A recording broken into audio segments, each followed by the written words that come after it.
అప్పుడు దామల చెరువు దగ్గర కొండేపల్లె అనే ఊరు మా అమ్మమ్మ వాళ్ళ ఊరు. నేను లీవుల్లో అక్కడికి వెళ్ళాను, హాలిడేస్లో వెళ్ళాను. అప్పుడు నేను 5వ తరగతి చదువుతున్నాను. అప్పట్లో మా తాత నాటు లాయర్గా పనిచేసేవాళ్ళు, నాటు లాయరు. తర్వాత వచ్చి ఆవులు, గొర్రెలు, మేకలు మందలుగా ఉండేటివి. అవి మనుషులను పెట్టి మేపించేవాళ్ళు.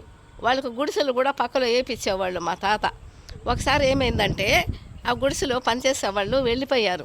వెళ్ళిపోయినప్పుడు కొత్త వాళ్ళు ఎవరో వచ్చే కొద్దికి ఒక మగాయన వచ్చాడు. ఆ గుడిసెలో ఉండి నేను మేకలు అడవికి తోలుకొని పోయి మేపకు వస్తాను స్వామి అనేసి వచ్చినాడు.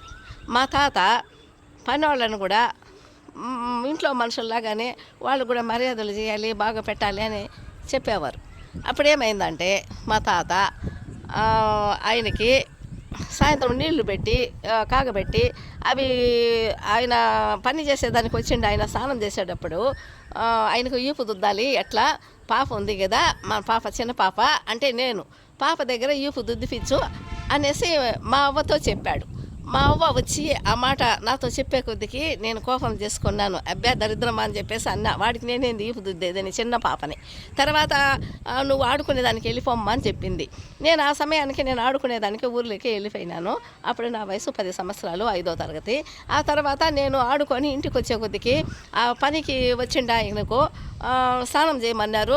స్నానం చేసినాడు. ఆ స్నానం చేసే కొద్దికి అప్పుడు ఈపు దుద్దేదానికి పాప ఉండదా అని అడిగినారు. పాప ఆడుకొని వెళ్ళింది అని మా అవ్వ చెప్పింది.